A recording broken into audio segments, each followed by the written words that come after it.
Olá pessoal, tudo bem com vocês? Bem-vindos a mais um vídeo aqui no meu canal. Pra quem não me conhece, eu sou a Isabela Baltazar, tenho 21 anos de idade, sou casada, sou cristã e sou estudante de Direito. Eu contei essa novidade pra vocês no vídeo anterior, onde eu contava no primeiro episódio de uma série longuíssima, que vão ter 10 episódios, como foi o meu primeiro semestre de Direito. Para quem não sabe, o curso de Direito tem 10 semestres e eu estava no primeiro e hoje eu vim fazer o segundo episódio dessa série, que é como foi o meu segundo semestre de Direito. Para você ficar sintonizado de qual é a minha faculdade, tudo que tem dentro do meu curso, as ferramentas, o método de cálculo de nota, os trabalhos, volta lá no primeiro vídeo que eu vou estar explicando tudo para vocês ficarem ligadinhos, porque aqui vai ser um vídeo, VaptVupt.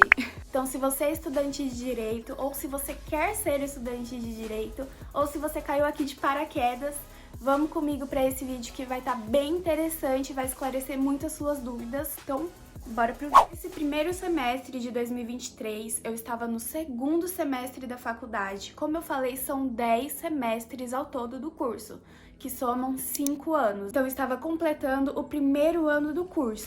Algumas coisas mudaram nesse segundo semestre. Eu tive novas matérias, eu precisei adquirir uma coisa que todo estudante de Direito espera para conseguir adquirir isso. Tem alguns que já começam, mas no primeiro vídeo eu dei algumas dicas bem legais sobre os materiais da faculdade para você não desperdiçar dinheiro.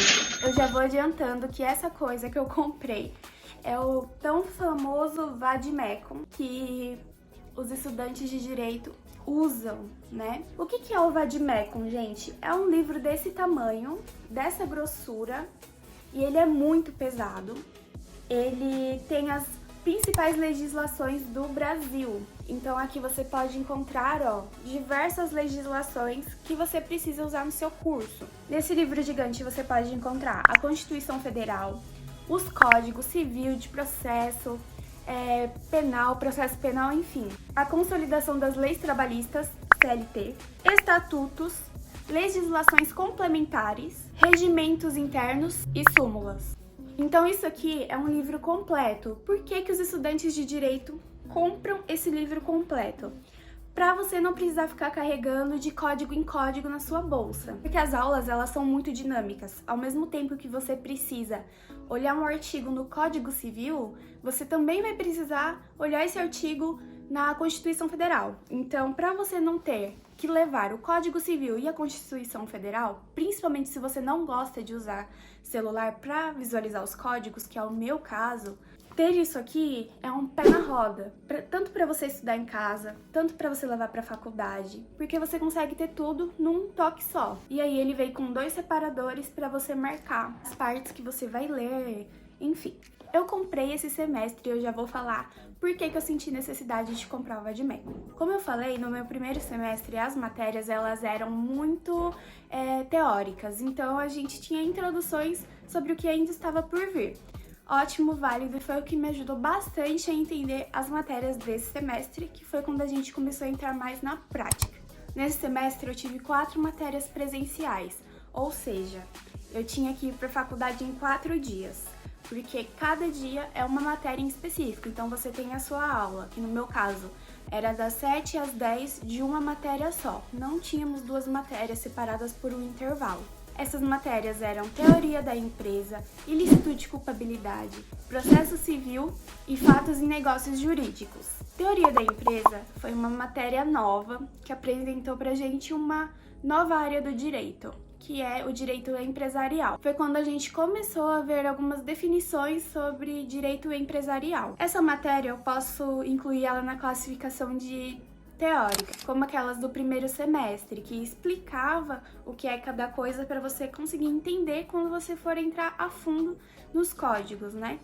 Então, nessa matéria eu aprendi o que era uma empresa Eireli, tanto faz o jeito que você vai falar, o que era sociedade limitada, o que era uma empresa, um empresário. Então a gente aprendeu a fundo as definições desses tópicos. Para essa matéria, a gente usava o Código Civil, que é onde tem a legislação para os empresários, empresas, sociedades. Todas as definições desses conceitos básicos nós aprendemos nessa matéria. Agora sobre o professor que dava essa matéria pra gente. Foi um pouco complicado, porque essa aula começava a partir de 8 horas, não era a partir das 7, era 8h45 para ser mais exato. Porque o professor ele dava aula no primeiro período para uma outra turma e no segundo período pra gente. Eu gostava muito dele, ele era muito divertido, mas ele não passava nada na lousa. Até que a nossa turma começou a pedir para ele passar, porque a maioria dos alunos costumam aprender desse jeito, anotando e precisam dessas anotações para estudar depois. E ele falava: pessoal, eu não vou perder tempo escrevendo na lousa, porque o tempo que eu passaria escrevendo é o tempo que eu vou passar a matéria para vocês. Totalmente compreensível, mas eu não vou falar que foi fácil para pegar todas as informações necessárias. O que esse professor fazia? Ele fazia um documento no Word com tudo aquilo que ele ia passar nas matérias e entregava pra gente. Às vezes era o xerox de algum livro que tinha aquela matéria que ele ia passar e ele distribuía em sala pra gente durante aquela aula. Mas acabava que desse jeito ficava muito confuso, porque às vezes as folhas não se complementavam. Em uma aula ele dava uma folha que ele mesmo formulou no Word, e na outra aula ele dava um xerox de um livro. Aí você ficava perdido, porque o livro tem uma continuidade e do nada acabava ali a matéria. Então foi um pouquinho complicado. Então tudo que a gente tinha que pegar enquanto ele falava. Quando a turma pediu para ele escrever na lousa, ele escrevia alguns tópicos do que ele ia passar, fazia organogramas, não sei nem se é assim que fala, para tentar ajudar a gente e ao mesmo tempo não prejudicar a aula dele. Mas ele era um professor super didático, ele foi um professor que se colocou muito à nossa disposição, passou o WhatsApp, ele era muito legal e divertido. E ele trouxe uma coisa muito legal para nossa turma, que foi sorteios. Então, no final da aula, ele fazia sorteios de livros. E ele também era bem dinâmico com a turma, ele pedia bastante pra gente ler os artigos. Enfim, eu gostei bastante dele. Eu consegui passar nessa matéria de primeira com uma nota excelente, que foi acima de 8. Se você quer saber o que é o exame, como que ele funciona na minha faculdade, que é a Unip, volta no vídeo anterior que eu explico todinho. Então a gente vai para ilicitude e culpabilidade. Gente, ilicitude e culpabilidade é a continuação de direito penal teórico que a gente teve no primeiro semestre também. Mas aí a gente aprendeu algumas coisas mais dinâmicas, que foi concurso de pessoas e imputabilidade.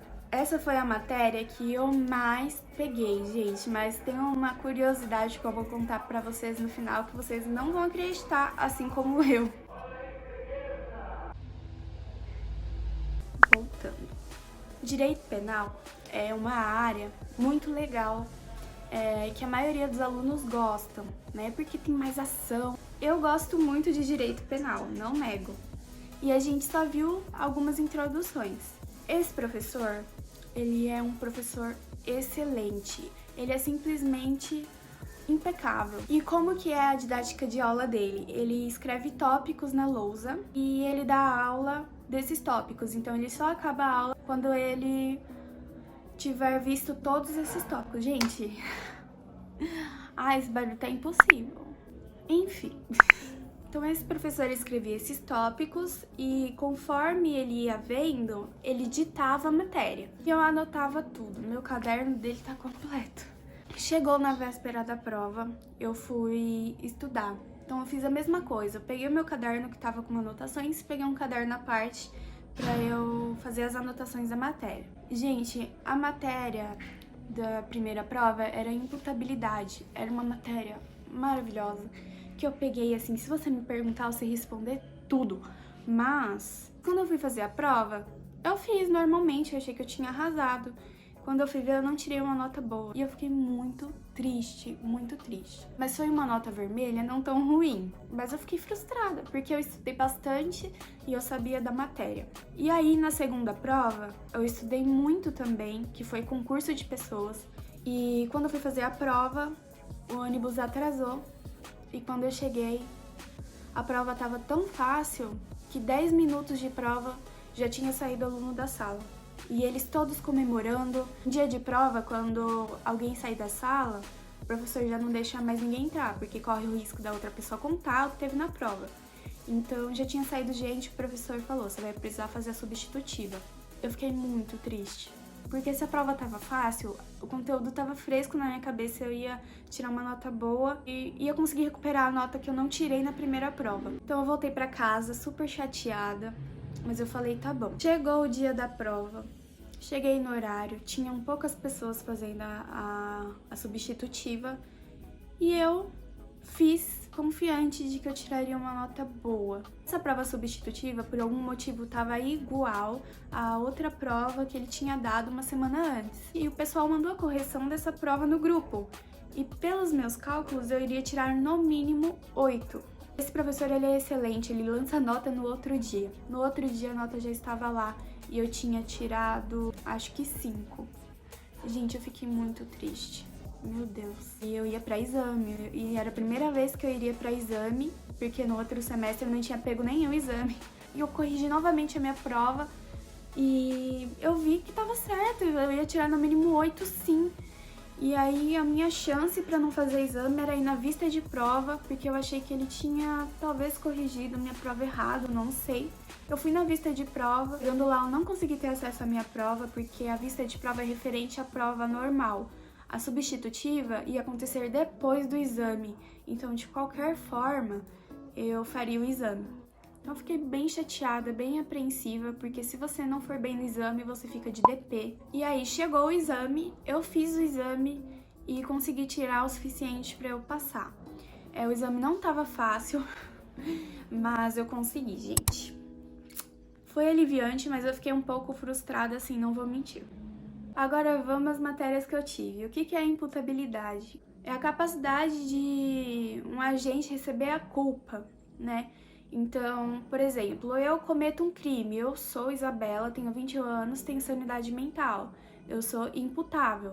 Agora tem algumas pessoas que são inimputáveis, que são pessoas com algum tipo de retardo mental, capacidade não 100% desenvolvida, que são os menores de idade, entre outras questões. Então a gente estuda todos esses fatores e para isso a gente usa o Código Penal. Agora, concurso de pessoas é quando você comete um crime em conjunto, né, com mais de uma pessoa. A gente estuda o que são os crimes que tem como critério o concurso de pessoas e quais não tem. Por exemplo, um homicídio pode ser cometido em concurso, né? Então, você pode matar alguém sozinho, você pode matar alguém com o auxílio de outra pessoa. Já para você cometer uma associação criminosa, por exemplo, você precisa ter mais de uma pessoa ali no grupo. Não lembro exatamente quantas, mas enfim, é isso. Agora vamos para processo civil. O processo civil são, na verdade, os procedimentos para você ter um processo legal e correto. Você tem que aprender tudo o que você precisa fazer para aquilo. Então, de primeira a gente viu sobre competência, a competência de um juiz, também sobre localidade que você pode estar iniciando esse processo. E no segundo trimestre do curso a gente aprendeu sobre elementos de um processo. Então a gente aprendeu o que é o pedido, o que é a causa de pedir, você tem que descrever os fatos. A gente começou a aprender sobre como elaborar uma peça processual. Nessa matéria é muito importante, porque se você não aprender ela, você não consegue entender direito o que vai vir depois. O professor que deu essa matéria era o mesmo professor que deu o empresarial. Então ele colocou bastante, frisou que era uma matéria muito importante, a gente não podia faltar. E eu sou uma pessoa muito psicológica, então eu absorvi essas informações e eu comecei a achar a matéria muito difícil e foi um pouco apavorante, sabe? Quando você pensa, é difícil, eu não sei se eu consigo. Mas no final eu consegui, eu tirei uma nota excelente, eu não fui para exame, se eu não me engano eu tirei 9 em processo civil. Para essas matérias de processo civil, a gente utilizou em sua grande maioria o Código de Processo Civil e o Código Civil. E a gente utilizou esses códigos para a prova.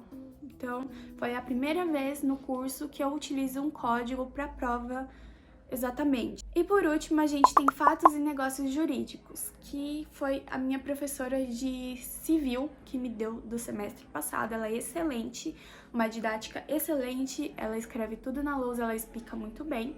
Então não tive muita dificuldade. A gente aprendeu o que é um negócio, um fato jurídico, geralmente contratual, que é aquilo que tem aquela garantia jurídica, é algo jurídico mesmo. Se você quebra, se tem algum erro, você pode recorrer judicialmente. Para essa matéria foi igual à matéria do semestre passado, foi uma introdução legal. A gente não utilizou tanto código, mas quando a gente utilizava, nós utilizávamos o Código Civil. Foi uma matéria que eu fui excelentemente bem, com maestria. Eu tirei 10 na primeira prova e tirei 9,5 na segunda. Então eu fechei a minha média muito bem, não vou saber calcular agora. Você pode falar, pelo amor de Deus, você não sabe calcular uma média tão fácil dessa? Não sei. Mas eu fui muito bem mesmo, estou muito feliz. E com isso eu fechei as minhas matérias presenciais. De segunda-feira eu tinha fatos e negócios jurídicos, de terça, ilicitude e culpabilidade, de quarta, direito empresarial no segundo período, às 8h45 para ir embora às 10h, e de quinta eu tinha processo civil. De sexta eu não tinha aula, era o único dia que eu não tinha aula. Por ter aumentado a quantidade de matérias presenciais e diminuído a quantidade de matérias online, eu só não tinha aula na sexta, porque quando você não tem aula na faculdade, na minha faculdade, é destinado para você fazer as matérias online. Semestre passado, se você voltar lá no vídeo, você vai ver que eu tinha muita matéria online. Esse semestre eu tive só 2, que foi Organização do Estado e Homem e Sociedade. Organização do Estado a gente aprende mais um pouco sobre política e sobre a história do Estado. E Homem em Sociedade, sobre a história do homem na sociedade, a relevância, sobre o raciocínio. Essas matérias online são muito fáceis de você fazer. São apenas 15 minutos de aula e no máximo tem 8 aulas, assim. O teste é muito fácil e quando tem prova presencial dessas matérias, você pode usar consulta. Então você pode baixar os próprios slides ali da sala. São matérias muito legais, algumas pessoas menosprezam por serem muito fáceis, mas eu posso falar para vocês que são excelentes para complementar no seu curso. Você precisa dessas informações para você conseguir ter alguns entendimentos. Se você não fizer com muita dedicação, você vai ter algumas dificuldades posteriormente para ter alguns entendimentos sobre a matéria, tá? Já vou avisando. Agora sobre os materiais escolares desse semestre. Fiz uma troca na minha bolsa. Eu usava uma bolsa Shopper da Santa Lola. Daí eu vi a necessidade de trocar a minha bolsa Shopper, porque ela é muito grande e até um pouco pesada, a alça dela é de corrente. Eu vi a necessidade de trocar por uma coisa mais confortável. Então eu também comprei uma mochila da Santa Lola, que é maravilhosa, ela é tipo puffer. Ela é excelente, gente. Eu também comprei na Dafit, assim como eu comprei a bolsa anterior, por um preço excelente, e nela cabe até o meu vade-mecum. Os materiais escolares em si, eu uso caderno inteligente. Eu precisei comprar um refil de folhas, mas não tinha mais o refil pautado, que eu deixei para comprar muito em cima da hora. E eu tive que comprar de outra marca. Então eu percebi que não ficou legal, aquelas folhas não são exatamente do tamanho do caderno, mas eu prossegui. Foi assim, o segundo trimestre do semestre que eu fiz essa compra, então deu pra levar o resto do curso. E também a capa do meu caderno inteligente teve algumas pequenas avarias que eu fiquei muito triste.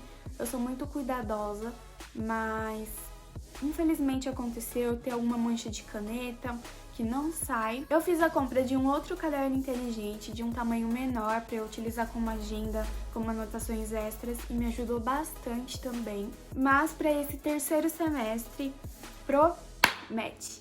E eu vou gravar para vocês tudinho. Eu vou fazer a compra de novas canetas, novos marca-textos, algumas coisinhas que eu perdi a tampa, que quebraram. Vou deixar esses que eu uso aqui em casa. Talvez eu troque de estojo também. Fazer compra de novos post-its. E eu comprei também um novo caderno inteligente. Eu falo que é novo porque eu comprei uma capa, os discos e um refil pautado. Então, mas eu fiz a compra desses refis novos para eu trocar para utilizar na faculdade, e esse antigo vai ficar somente para estudo. E eu vou gravar para vocês mostrando esses materiais escolares novos, mostrando como eu vou montar a minha mochila, meu estojo, meu caderno. Eu esqueci de falar no começo do vídeo, mas me segue lá no Insta, meu @é Isabela Baltazar, com 2 L's e 2 B's. O meu arroba no TikTok é a mesma coisa. Me segue lá pra gente ficar pertinho sempre. Muito obrigada por ter chegado até o final desse vídeo. Espero que tenha te ajudado, tenha te incentivado. Fica ligado aqui no canal para os próximos vídeos e eu espero te ver em breve para os próximos episódios dessa série. Um beijo, tchau!